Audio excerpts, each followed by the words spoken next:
श्री गुरुदेव दत्त. श्री गुरुचरित्र अध्याय 20. पिशाच्य बाधेचा परिहार, पुत्रप्राप्तीचा अनुग्रह. नामधारक जो निरंतर आपल्या आचार विचाराने गुरु केंद्रगत होता, त्याने सिद्ध मुनींच्या चरणावर मस्तक ठेवून उदंड वंदन करून पुन्हा प्रश्न केला. आदरणीय गुरुवर्य, श्री गुरूंनी गाणगापुरात प्रत्यक्ष वास्तव करून गाणगापुरापासून दूर असलेल्या अमरापुरात गुप्तपणे आपल्या लीलांचे प्रदर्शन कसे केले? औदुंबर स्थानाची महिमा सर्वत्र कशी पसरली? औदुंबराचा विशिष्ट प्रभाव काय आहे? पुढे कोणाला तिथे वर मिळाला? तेव्हा प्रसन्न झालेल्या सिद्ध मुनींनी औदुंबराच्या वैभवाचे वर्णन करण्यास प्रारंभ केला. शिष्योत्तमा नामधारका, तू परम भाग्यशाली आहेस. श्री गुरुकृपेने गुरुचरित्र श्रवण करण्याची वासना तुझ्या चित्तात खोलवर साठली आहे. मी तुझ्या सर्व शंका दूर करीन. कुणाच्याही कल्पनाशक्ती पलीकडे नरसोबावाडीची कीर्ती दिवसांदिवस पसरत गेली. प्रत्यक्षात श्री गुरुजी गाणगापुरात राहिले तरी पावन मूर्ती श्री गुरु नरसोबावाडीत औदुंबर वृक्षाखाली गुप्तपणे वास करून आपल्या भक्तांना अनुग्रह करीत होते. हे कळून नरसोबावाडीची ख्याती दिवसेंदिवस अतिशय वाढली. ते क्षेत्र भक्तांच्या मनोरथ पूर्ण करणारे प्रख्यात स्थळ बनले. औदुंबर हा इच्छा पूर्ण करणारा जया नामक कल्पवृक्ष आहे. श्री गुरूंना स्मरून औदुंबर वृक्षाची पूजा करून इच्छितार्थ पूर्ण करून घेणाऱ्यांची अनेक उदाहरणे आहेत. श्री गुरुजी अगणित महिमा मी कशी वर्णन करू?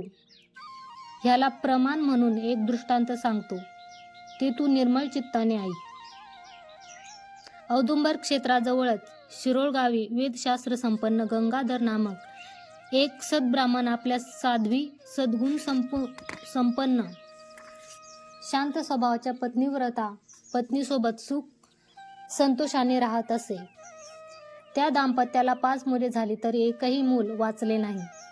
मुले जन्मता क्षणी मरण पावत असत. मुलांच्या अकाली मरणाने विप्रस्त्री अतीव दुःखित झाली. किती धार्मिक अनुष्ठान, व्रत, उपासना करूनही काही प्रयोजन होत नव्हते. त्यांच्या पूर्वजन्मीचे कर्मफळ इतके प्रबळ होते. एकदा त्या द्विजभार्येने उत्तम संतान प्राप्तीच्या तीव्र अपेक्षेने एका ज्योतिषाची भेट घेतली. त्यावेळी ज्योतिषाने कर्मविपाक शास्त्राचा अभ्यास करून सांगितले, माते तुझ्या पुत्रशोकाला गतजन्मी केलेले विपरीत प्रारब्ध कर्म दोष कारणीभूत आहेत. कर्मविपाक शास्त्रामध्ये संततीहीनतेला व जन्मतः संततीच्या मरणाला काही कारण सांगितले आहे. पूर्वजन्मी गर्भपात करून घेणे, अश्ववध, गोवध, परद्रव्य अपहरण इत्यादी काही त्यातील प्रधान कारणे आहेत. तुझ्या पूर्वजन्मीचा दोष म्हणजे तू गेल्या जन्मी शौनक गोत्री एका ब्राह्मणाकडून कर्ज घेतलेले पैसे परत केले नाहीस. त्याने परोपरीने अनेक वेळा विनंती करूनही तू ठरल्याप्रमाणे कर्ज फेडीचा विचारही केला नाहीस. त्यामुळे तो व्यथित झाला व त्याने अतिशय कष्टही भोगले. कष्ट भोगून तो खिन्न झाला. यामुळे तो अडचणीत पडला. अत्यंत त्रस्त होऊन त्या धनलोभी ब्राह्मणाने व्यथित होऊन कळवळत जीवनात खिन्न होऊन शेवटी आत्महत्या केली. तोच अतृप्त लोभी ब्राह्मण प्रतिशोधार्थ पिशाच होऊन तुझ्या गर्भात शिरून तुझ्या पोटी जन्मणाऱ्या मुलांचा नाश करीत आहे. तुला संतती होऊ नये असा त्याचा शाप आहे. त्यामुळेच तू ह्या जन्मी संततीहीन आहेस. धनलोभी ब्राह्मणाची वंचना केल्यामुळे ब्रह्महत्येचा दोष तुला लागला आहे व तुझे कर्मफळ तुलाच बाधत राहणार. म्हणून तुला तुझ्या दुष्कृत्याचे फळ भोगावे लागेल. आपल्या संतती नाशाला आपलेच कर्मच कारणीभूत आहे हे ऐकून तिला पश्चाताप झाला. तिने केलेल्या पापांच्या निर्मूलनासाठी तिने विनम्रता ज्योतिषाकडे उपाय विचारला. पाप परिहारार्थ पर्याय सुचवित ज्योतिषी म्हणाले, हे साध्वी, तू कर्ज घेतलेली रक्कम न फेडल्यामुळे व्यथित होऊन त्या ब्राह्मणाने आत्महत्या केली आहे. त्यामुळे तुला धन अपहरण केल्याच्या दोषासोबत ब्रह्महत्येचे पापही चिकटले आहे. त्याच्या दुर्मरणानंतर त्याची अंत्यक्रिया व प्रेतोद्धार क्रिया कोणीही न केल्यामुळे तो पिशाच योनीमध्ये पडून तेथे पीडा अनुभवत आहे. तू त्याची ऋणानुबंधी आहेस. तू त्याचे ऋण फेडले पाहिजे व त्याची उत्तरक्रिया मनपूर्वक पार पाडण्याचे दायित्व स्वीकारले पाहिजे. तो पिशाच योनीतून मुक्त झाला तरच तुझे कल्याण होणार. नंतर धनाच्या ऋणातून मुक्ती मिळण्यासाठी तुला एका शौनक गोत्रीय ब्राह्मणाला किमान 100 रुपये दान देऊन त्या संबंधी प्रार्थना केली पाहिजे. त्याशिवाय तुझे कल्याण होणार नाही. तसेच तू 1 महिना कृष्णा पंचगंगा संगम तीरावर राहून उपवास केला पाहिजे. निष्ठा भक्तीने औदुंबर वृक्षासहित त्याखाली असणाऱ्या श्री नरसिंह सरस्वती येतींच्या पादुकांचे पूजन करून त्यांची सेवा केली पाहिजे. नित्य नियमाने 1 महिना त्या पाप विनाशी तीर्थात स्नान करून तेथील औदुंबरालाही 7 वेळा स्नान घालावे. नंतर उपवासात राहून तेथे प्रतिष्ठित केलेल्या श्री गुरु पादुकांचे नित्य नियमाने पूजन करावे आणि मग काम्य तीर्थात स्नान करावेस. श्री नरसिंह सरस्वती गुरुच पादुका स्वरूपात सेवा स्वीकारून अनुग्रह करीत आहेत. ह्या पवित्र भावनेने व अनुशासित क्रमाने जर गुरुसेवा केली तरच ब्रह्महत्या दोषातून तू मुक्त होशील व तुला दीर्घायुष्य पुत्र तसेच धनधान्याची प्राप्ती होईल असा उपाय सांगितला. ज्योतिषाची सूचना ऐकून तिचे थोडेफार समाधान झाले परंतु किंचित धीरहीन झाली. ती गरीब असल्याने व धनाची अनुकूलता नसल्याने हा उपाय आचरण्याची तिची परिस्थिती नव्हती. चिंताक्रांत होऊन ती म्हणाली, स्वामी, तुमच्या सांगण्याप्रमाणे मी अभिषेक, प्रदक्षिणा, उपवास आदी विधिविधानाचे आचरण करीन, परंतु मी इतके गरीब आहे की मी दान दक्षिणा, उत्तरक्रिया वगैरे करण्याच्या स्थितीत नाही. देहाने श्रम करेन, कष्ट करेन, गुरुसेवा देखील मी करेन. अशा प्रकारे तिने तिची असहाय्यता विशद केली. ज्योतिषाला तिची दया आली. त्याने तिला सल्ला दिला, माते, तू जे बोललेले ते खरे असेल तर किमान अत्यंत निर्मळ मनाने औदुंबर स्थानी असलेल्या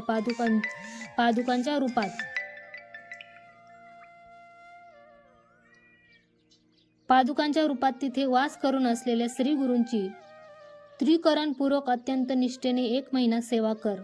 तुझ्या पापाचे प्रायचित्त होईल हे निश्चित. सर्व दोषांपासून तुझी सुटका होईल. त्याशिवाय तुला दीर्घायुषी संतानही प्राप्त होईल. सर्वांमध्ये गुरुभाव ठेवल्यामुळे तुझे सर्व विकार तापत्रय नाश पावतील.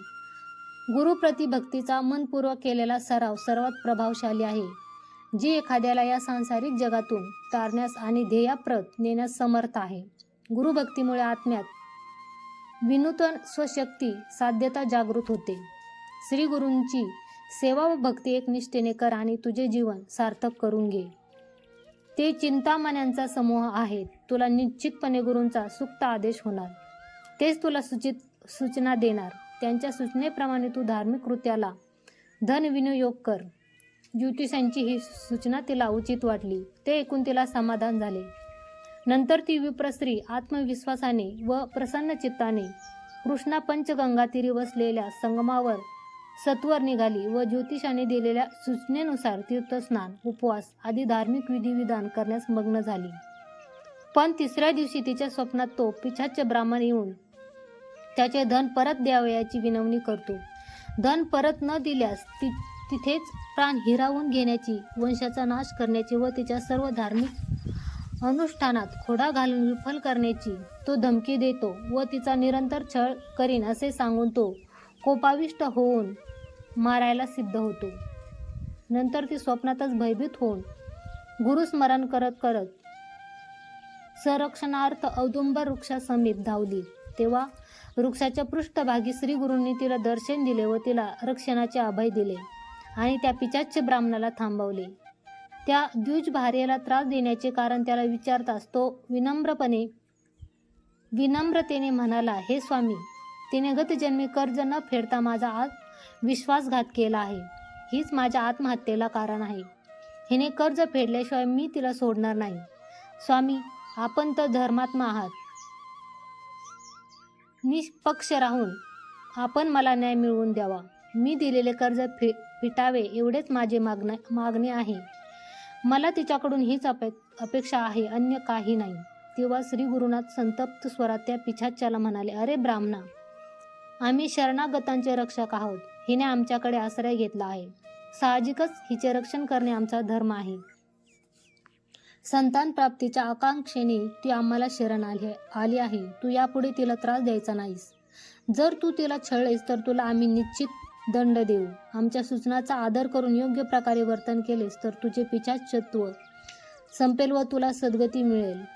नाहीतर तू निर्गतिक होऊन तुला विपरीत संकट भोगावे लागेल. हे ब्राह्मणा, ही माझी भक्त आहे. आम्ही भक्ताचे परिपालक आहोत. भक्तांचे कुल रक्षणे हा आमचा संकल्प आहे. ही साध्वी तिच्या शक्तीनुसार व कर्तव्यानुसार तुला जे काही द्रव्य देईल त्याचा संतोषाने आणि स्वेच्छेने स्वीकार कर. पुन्हा तिला छळलेस तर तुला उचितरित्या शासन केल्याशिवाय आम्ही सोडणार नाही. श्री गुरूंच्या कठोर शब्दांनी ते पिशाच्य देखील भयग्रस्त होऊन थरथर कापू लागले.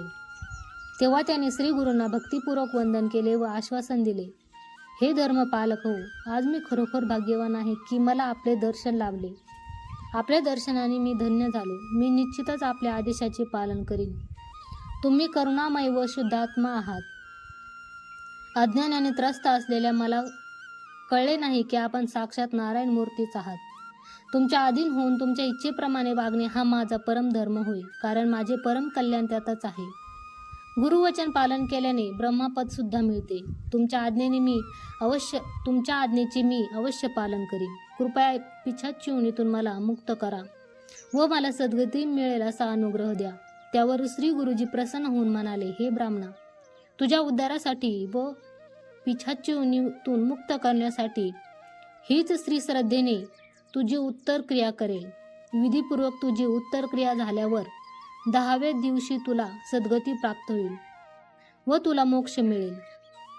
असे त्या पिशाच्याला सांगून ब्राह्मण स्त्रीला उद्देशून सांगितले की तिने यथाशक्ती द्रव्य विनियोग करून त्या पिशाच्याच्या नावाने कर्म करून त्याच्या नावाने तेथील अष्टतीर्थात स्नान करावे व प्रतिनित्य औदुंबर वृक्षाच्या सानिध्यात त्याच्या नावाने अभिषेक करून पूजा करावी. पुढे श्री गुरुजींनी सांगितले की त्यांनी सांगितलेल्या मार्गाचे पालन केल्याने त्या पिशाच्याचा उद्धार होईल व तिच्यावरील ब्रह्महत्य दोष समूळ निवारण होईल. तसेच गुरुकृपेने पुढे तिला दीर्घायुष्य संतानही प्राप्त होईल असे अभय दिले. ती स्वप्नावस्थेतून उठली. तिने स्वप्नात पाहिलेल्या घटनेने ती घाबरली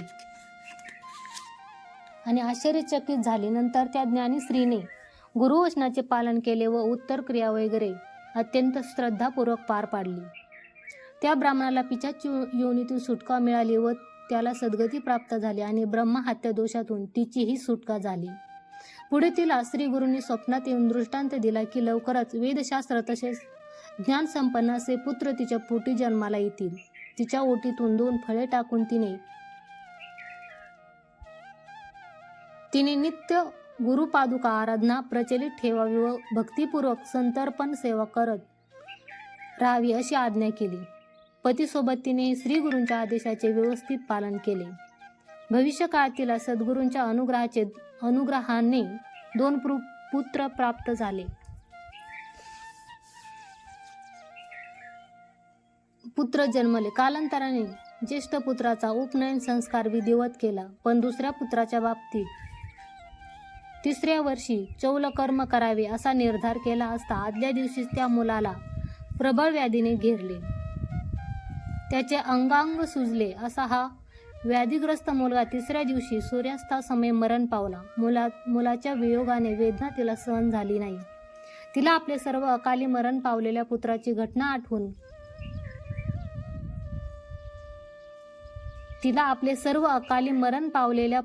घटना आठवण करून मानसिक त्रास होऊ लागला. तिने मुलाचा मृतदेह तिच्या मांडीवर ठेवला आणि रडायला सुरुवात केली. तिला त्या पुत्राचे पूर्वीचे दैनंदिन खेळणे, आनंदमय जीवन जगणे व इतर काही गोष्टीच्या आठवणी झाल्या. गुरुकृपेने प्राप्त झालेला मुलगा क्षणिक सुखाचा साधन आहे. हा प्रपंच स्वप्नासारखा अवास्तव आहे. हे जग केवळ मनाचे भान आहे. तसेच प्रापंचिक संबंध असत्य आहे असे तिला वाटू लागले. तिला असे जगून राहणे अर्थहीन वाटू लागले. एकंदर तिला वाटले की तिच्या मुलाशिवाय आयुष्य जगणे अवघड आहे.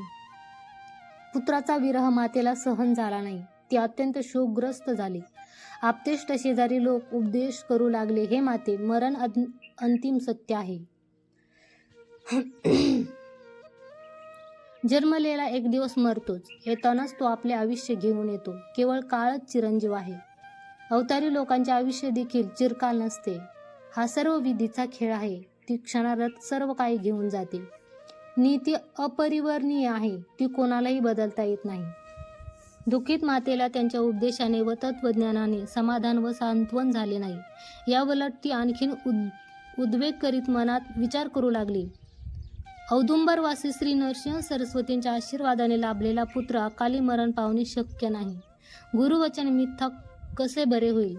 श्री गुरुची आणि औदुंबर क्षेत्राची महिमा अपरंपार असली तरी माझ्या बाबतीत असे कसे बरे झाले? श्री गुरूंचा आशीर्वाद असताना ही अप्रिय घटना माझ्या बाबतीत कशी काय घडू शकते? ह्या दुःखाने व्यथित झालेल्या मातेने पुत्राच्या चितेवरच प्राणार्पण करण्याचा विचार केला.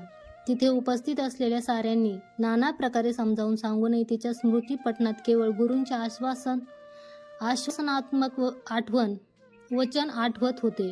देवच गुरुच अंतिम सत्य आहे. सत्य संकल्प असलेल्या गुरूंचे वाक्य असत्य ठरत नाही, ते सत्यच होते. गुरुप्रसादाने प्राप्त झालेला पुत्र मरणानं कदापि होऊ शकत नाही, असे सांगून दृढ विश्वासाने ती तिचा प्राणत्याग करावयास सिद्ध झाली. मला पूर्ण आयुष्य संततीचे अनुग्रह दिलेल्या गुरूंना माझ्या आत्महत्येचे पाप लागो असे म्हणून ती विरोध भक्तीने गुरुस्मरण करीत होती.